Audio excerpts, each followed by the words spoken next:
नमस्कार जय जगन्नाथ आपण मैंने बर्तमान जो दृश्य देखुं ये हूँ मयूरभंज जिला अंतर्गत बांगिरीपोषी ब्लॉक निश्चिंता पंचायत जीवा रास्तार दृश्य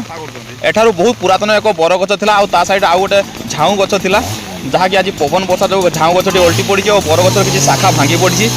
जहाँपाई सेवा देवाई बर्तमान बांगिरीपोषी अग्निशम विभाग पहुँची से कटर जरिया गछ को काटुंट आउ रास्ता को क्लीयर कर लगी पड़ी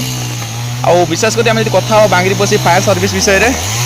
सर्विस कथा अनेक समय चर्चा को आसे कारण बांगिरीपोषी दुआरसनी घाटी एमती आप समस्त जानते बहुत परिमाण एक्सीडेंट हुए आउ एक्सीडेंट तत्क्षणात जब किए सेवा जगू से हूँ बांगिरीपोषी फायर सर्विस सबू समय प्रत्येक दिन से तत्पर था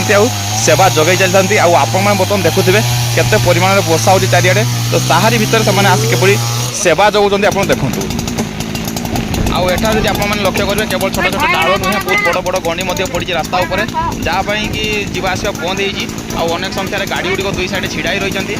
बर्तमान आप देखुं बर्तमान गाँव लोक आउ फायर डिपार्टमेंट जो अच्छे एम्प्लॉय मैंने से मिसिकी गंडी गुड़िक साइड कर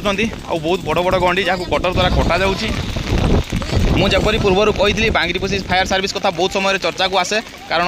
ये जेपली परिस्थिति होता ना कहीं से आसिक निज सर्विस दियंती विशेषकर दुआरसनी घाटी जेहेतु पाखे अच्छी एठारे तो एठारे बहुत समय दुर्घटना होता है और दुर्घटना प्रथम भाव में किए सेवा प्रदान करते से हूँ बांगिरीपोषी फायर सर्विस तो यही भाव में से निजर सेवा प्रदान अनेक थर पुरस्कृत ब्लॉक स्तर में निश्चित भाव से जनवरी 26 अगस्त 15 बहुत थर पुरस्कृत होती बांगिरीपोषी प्रशासन द्वारा आ बर्तमान आप देखिए ये बांगिरीपोषी निश्चिंता को जी रास्तार दृश्य आटा देखो गछ गुड़ पड़ी जावास पूरा बंद हो गाँ लोक मैंने समस्त छिड़ा होती किए काठ नापी छिड़ा हाणिया छिड़ा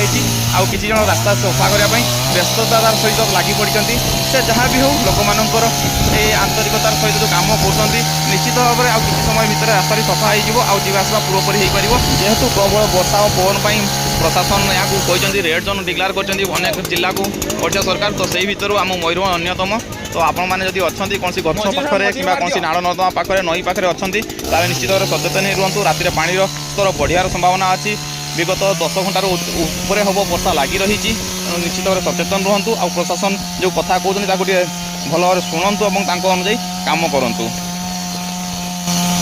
अन्य पक्षे बांगिरीपोषी दुआरसनी घाटी कथा जब आम आलोचना करा आज बहुत परिमाण जाम रही कारण दुआरसनी घाटी उपर गोटे बड़ पत्थर तल खसी आसी पत्थर जो आज पूरा रास्ता ब्लॉक होता किसी समय जहाँ भी प्रशासन द्वारा पत्थर को साइड कराई किंतु जाम बर्तमान सुधा कमी ना तेणु आपने जब NH49 देखिए आज जाऊँगी निश्चित निज यात्रा को आउ गोटे रूट को ट्रांसफर करूँ जोटा कि आम कात्रा पाख आरंभ कर विषय पर्यंत अच्छी से रूट आप गले कौन ट्राफिक पाइबे ना सहजे जावासवा करेंगे